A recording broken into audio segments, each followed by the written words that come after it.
Assalamualaikum warahmatullahi wabarakatuh. Perkenalkan, nama saya Tarisya Anindra Dani, NIM 409331137, kelas PSPME 2019. Di sini saya akan mempresentasikan tentang penelitian pengembangan mata kuliah media pembelajaran matematika berbasis IT. Dosen pengampu Ibu Ade Adrian SPD MPD, jurusan Matematika, Fakultas Matematika dan Ilmu Pengetahuan Alam, Universitas Negeri Medan 2021. Bab 1. Pendahuluan. A. Latar belakang. Salah satu upaya yang dapat dilakukan oleh setiap insan pendidikan untuk meningkatkan mutu pendidikan di Indonesia adalah penelitian, khususnya penelitian pendidikan. Melalui penelitian, masalah-masalah dalam pendidikan dapat teridentifikasi, kemudian ditemukan solusinya. Penelitian dan pengembangan adalah sebuah penelitian untuk memahami kebutuhan yang mendesak untuk dipenuhi dari sebuah komunitas atau kelompok masyarakat.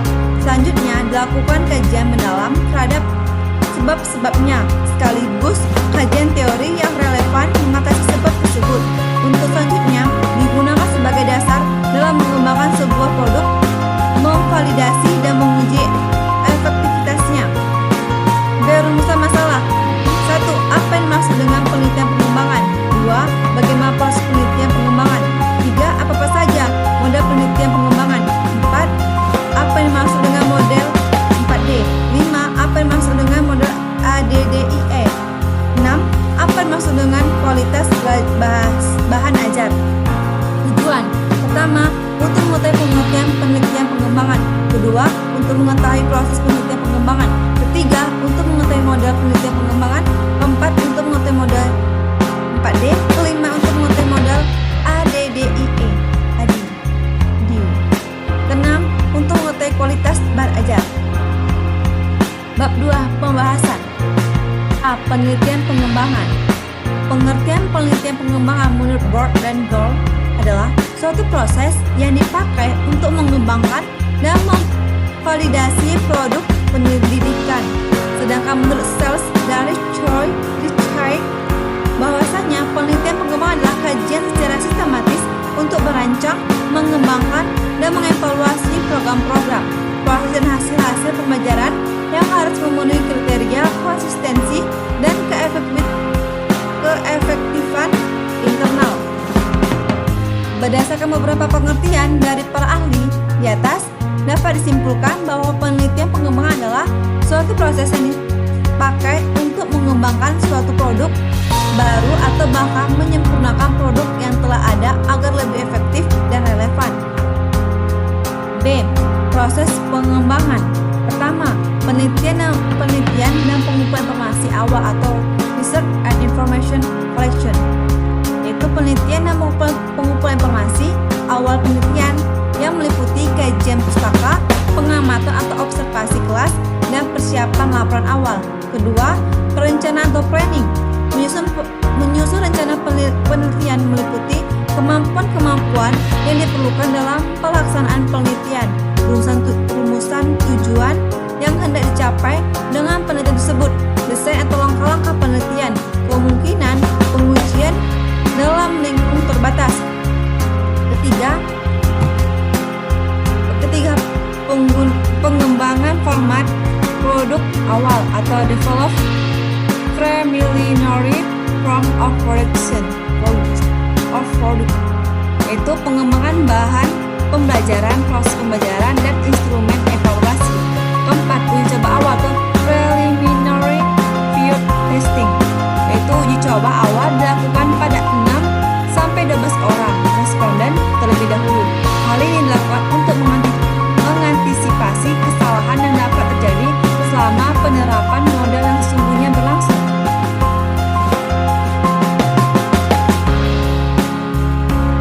Selanjutnya, kelima, uji coba lapangan atau main field testing, yaitu revisi produk utama dilakukan berdasarkan hasil uji coba produk tahap pertama. Hasil uji coba lapangan tersebut diperoleh informasi kualitatif tentang program atau produk yang dikembangkan. Keenam, uji coba lapangan atau operation field testing. Pengujian produk di lapangan disarankan mengambil sampel yang lebih banyak, yaitu 30-100 orang responden atau 5-15 sekolah. Pada saat uji lapangan yang kedua ini, pengumpulan data kuantitatif dan kualitatif mulai dilakukan untuk dievaluasi. Ketujuh, revisi produk atau operational product revision, yaitu revisi produk selalu dilakukan setelah produk tersebut diterapkan atau diuji cobakan. Hal ini dilakukan terutama apabila ada kendala-kendala baru yang belum terpikirkan pada saat perencanaan. 8. Uji lapangan atau operation field testing, yaitu setelah melalui pengujian 2 kali dan revisi juga sudah dilakukan sebanyak 2 kali, implementasi model dapat dilakukan dalam wilayah yang luas dalam kondisi yang seyatanya. Implementasi model disarankan mengambil sampel sebesar 40-200 orang atau 200 orang responden atau 10-30 sekolah. Yang ke-9, revisi produk akhir atau final product revision, yaitu sebelum produk dipublikasikan ke sasaran pengguna yang lebih luas, maka perlu dilakukan revisi terakhir untuk memperbaiki hal-hal yang masih kurang baik hasilnya pada saat implementasi produk. Dan yang terakhir adalah disseminasi dan implementasi atau dissemination and implementation.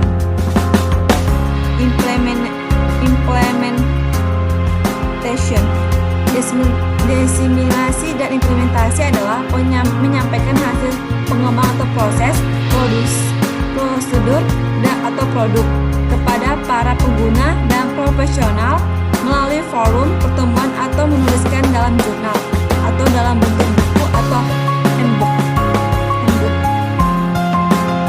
C. Model-model penelitian dan pengembangan, yaitu ada beberapa model, yaitu seperti model CAP, model Dix and Curry, model Smith and Ragam, model 4D, model Broad and Gold, model R2D2, model RDR.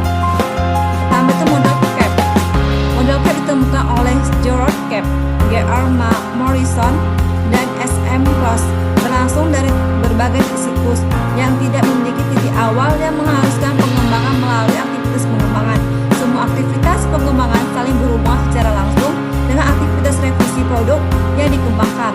Menurut Cap, 10 langkah pengembangan yang lentur dan saling bergantung itu adalah sebagai berikut. Pertama, identifikasi kebutuhan belajar. Kedua, pemilihan topik atau tugas. Ketiga, identifikasi karakteristik pembelajar. Keempat, identifikasi isi dan analisis tugas. Kelima, perumusan tujuan pembelajaran. Keenam, perancangan kegiatan belajar mengajar. Ketujuh, pemilihan sumber-sumber belajar. 8. Penetapan faktor pendukung. 9. Evaluasi belajar. Dan terakhir practice. 2. Model Dix and Curry. Model pendekatan sistem yang dikembangkan oleh Dix and Curry pada tahun 1990 memandang aktivitas pengembangan sebagai salah satu komponen sistem pengajaran yang terkait langsung dengan komponen sistem pengajaran lainnya. Menurut Dix and Curry dalam Suryono LP2UM, prosedur pengembangan dan hubungan antar komponen tampak ada 10 langkah pengembangan, yaitu sebagai berikut. Pertama, analisis kebutuhan belajar. Kedua, analisis pembelajaran. Ketiga, analisis karakteristik pembelajar dan konteksnya. Keempat, perumusan tujuan umum dan khusus pembelajaran. Kelima, pengembangan instrumen asesmen. Keenam, pengembangan strategi pembelajaran. Ketujuh, pengembangan dan pemilihan bahan pembelajaran. Kedelapan, perancangan dan pelaksanaan penilaian formatif. Kesembilan, pelaksanaan revisi bahan pembelajaran. Dan yang terakhir adalah perancangan dan penilaian sumatif. 3. Model Smith and Ragam pada tahun 1993 yang merupakan model sistem pembelajaran mengacu pada proses sistematis dalam menerapkan prinsip-prinsip pembelajaran ke dalam perencanaan bahan dan aktivitas pembelajaran. Dalam konteks penelitian dan pengembangan, pandangan Smith dan Ragam ini tampak pada tahap pengembangan yang meliputi: pertama, analisis konteks pembelajaran yang mencakup analisis kebutuhan dan karakteristik lingkup pembelajaran. Kedua, analisis karakteristik pembelajaran yang mencakup persamaan dan perbedaan pembelajaran, latar belakang kemampuan pembelajaran, dan implikasi karakteristik pembelajaran terhadap desain pembelajaran. Ketiga, analisis tugas pembelajaran yang belajar dan pembelajaran dan perbedaan tipe-tipe pembelajaran dan penilaian kinerja pembelajaran mencapai tujuan penelitian, desain penelitian, dan model penelitian kemampuan belajar. Model 4D. Model 4D dikemukakan oleh Thiagarajan, Semel, dan Smell tahun 1974 dalam Suryono LP2UM. Merupakan model pengembangan perangkat pembelajaran. Model 4D ini memiliki siklus pengembangan yang terdiri dari 4 tahap pengembangan, yaitu pendefinisian, perancangan, pengembangan, dan penyebarluasan. Tahap pendefinisian meliputi analisis ujung depan, analisis siswa, analisis tugas, analisis konsep, dan perumusan tujuan pembelajaran. Tahap perancangan terdiri atas penyusunan teks, pemilihan media, pemilihan format, dan rancangan awal. Tahap pengembangan terdiri atas penilaian ahli dan uji coba terbatas. Kemudian tahap penyebarluasan terdiri atas uji validasi, pengemasan, dan pengadopsian. Tahap pengembangan dalam 4D tersebut terfokus pada usaha mengembangkan perangkat pembelajaran, bukan model sistem pembelajaran. Kelima, model Bohr and Gold, yaitu model Bohr and Gold memakai penelitian dan pengembangan sebagai proses yang dipakai untuk mengembangkan dan memvalidasi produk pendidikan dengan mengikuti langkah-langkah siklus prosedural, dan deskriptif. Langkah-langkah model pengembangan atau research and development Bohr and Gold 1943 sebagai berikut. Pertama, research and information collection, itu studi pendahuluan. Kedua, planning atau perencanaan. Ketiga, develop preliminary form of products atau pengembangan perancangan produk awal. Keempat, preliminary field testing atau uji lapangan awal. Kelima, main product revision, yaitu revisi produk awal. Keenam, main field testing, yaitu uji lapangan utama. Ketujuh, operation product revision, yaitu revisi produk kedua. Kedelapan, operation field testing, yaitu uji kelompok. Kesembilan, final product revision, yaitu revisi produk akhir. Dan yang terakhir, dissemination and implementation, yaitu diseminasi dan implementasi. Nah, model R2D2. Model R2D2 atau reflection recursive design and development model yang dikemukakan oleh Wills tahun 1995 dalam Suryono LP2UM, merupakan model konstruktivis, interpretatif, kolaboratif, dan non-linear yang bersifat mengulang atau rekursif, dan perenungan atau reflection. B. Melibatkan pengguna secara kolaborasi dalam pengembangan produk sehingga pengguna berpartisipasi. C. Tidak menempatkan tujuan sebagai pemandu pengembangan, melainkan ditentukan bertahap selama proses pengembangan. D. Meyakini perencanaan terus-menerus berkembang. E. Melakukan strategi evaluasi proses secara autentik. Dan F. Menggunakan data subjektif kualitatif sebagai bahan untuk revisi produk yang dikembangkan. Model R2D2 tidak berorientasi pada langkah pengembangan secara berurutan dan prosedural, melainkan berorientasi pada fokus pengembangan. Dalam model R2D2, fokus pengembangan yang terdiri atas penetapan atau penentuan desain dan pengembangan atau design and develop, dan penyebarluasan atau dissemination. 7. Model DR. Model RDR atau Research Development Research merupakan model linear dan siklus yang melibatkan pengembangan secara tahap menuju terwujudnya produk pengembangan. Sesuai dengan namanya, model ini memiliki 3 kegiatan pokok pengembangan yang ringkas, yaitu melakukan penelitian pendahuluan pengembangan perangkat produk dan melakukan uji keefektifan produk.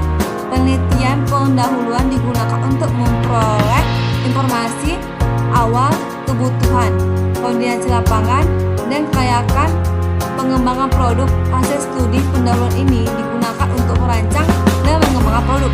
Setelah itu, rancangan produk diuji keefektifannya. Dalam model RDR, uji keefektifan produk merupakan kegiatan amat penting karena tujuan pokok pengembangan adalah mengembangkan produk dan menguji keefektifan produk. Model 4D. Model 4D. Model 4D dikemukakan oleh Tyagaraja, Smale, dan Snell pada tahun 1974 dalam buku jurnal LP2UN merupakan model pengembangan perangkat pembelajaran. Model 4D ini memiliki siklus pengembangan yang terdiri dari atas 4 tahapan pengembangan, yaitu pertama pendefinisian, kedua perencanaan, ketiga pengembangan, dan terakhir penyebarluasan. Yang pertama tahapan pendefinisian itu ada tahapan analisis tujuan depan, analisis siswa, analisis tugas, analisis konsep, perumusan tujuan pembelajaran. Tahap perencanaan yaitu pertama penyusunan teks, kedua pemilihan media, ketiga pemilihan format, keempat rancangan awal. Tahapan pengembangan dan penyebarluasan. Tahapan pengembangan itu penilaian ahli dan uji coba terbatas. Penyebarluasan itu uji validasi, pengemasan, dan pengadopsian. Model ADDA. Pertama itu analisis. Tahap pertama yaitu tahap analisis. Yang tahap ini penelitian harus menemukan suatu masalah dan mengidentifikasi apa penyebab masalah. Selanjutnya menentukan solusi pengembangan yang harus dilakukan. Kedua, desain. Tahap kedua yaitu desain. Pada tahap ini pengembang produk dilanjutkan dengan proses mendesain produk seperti media pembelajaran yang menjadi solusi masalah yang ada serta dengan metode pengujian tepat. 3. Pengembangan. Tahap ketiga adalah tahap pengembangan. Pada tahap ini peneliti membuat produk media pembelajaran dan memvalidasinya pada ahli media dan ahli materi. Keempat atau implementasi. Tahap keempat adalah implementasi. Pada tahap ini peneliti mempersiapkan guru dan siswa dalam menerapkan produk atau media yang dibuat. Dan kelima adalah evaluasi. Tahap terakhir adalah evaluasi. Pada tahap ini bertujuan untuk mengetahui kelayakan dan kualitas produk media pembelajaran yang telah dibuat dan dikembangkan. F. Kualitas bahan ajar. Bahan ajar harus memiliki kualitas yang baik. Kualitas yang baik sebuah bahan ajar dapat diketahui dari kegiatan penganalisasi dan penganalisasian. Dalam penganalisasian perlu ditetapkan kriteria kualitas hasil pengembang ajaran. Kriteria yang digunakan menurut Nielsen ada seperti di atas. Pertama, kevalidan, yaitu indikator kevalidan menurut Nielsen meliputi dua hal, yaitu kekuatan teori dalam komponen bahan ajar dan kekonsistenan secara internal pada semua komponen bahan ajar. Kedua, kepraktisan, yaitu indikator atau karakteristik kepraktisan menurut Nielsen, yaitu guru menyatakan bahwa sesuatu yang dikembangkan dapat digunakan dan sesuatu yang digunakan guru dan siswa dengan penggunaan yang sesuai dengan apa yang dirancang pengembangan. Dan yang terakhir adalah keefektifan, yaitu indikator atau karakteristik keefektifan menurut Nielsen adalah adanya respons positif dari siswa terhadap program pembelajaran, adanya dampak positif dan dampak positif pada pencapaian hasil pembelajaran. Bab 3. Penutup. Kesimpulan, penelitian pengembangan adalah suatu proses yang dipakai untuk mengembangkan suatu produk baru atau bahkan menyempurnakan produk yang telah ada agar lebih efektif dan relevan. Model-model penelitian pengembangan ada sebagai berikut, yaitu model CAP, model Dix and Carey, model Smith and Lagam, model 4D, model Bohr and Gold, model R2D2, dan model RDR. Saran, PPT ini masih memerlukan banyak perbaikan dan jauh dari kata sempurna. Menurut Badak, PPT ini dapat dijadikan pedoman untuk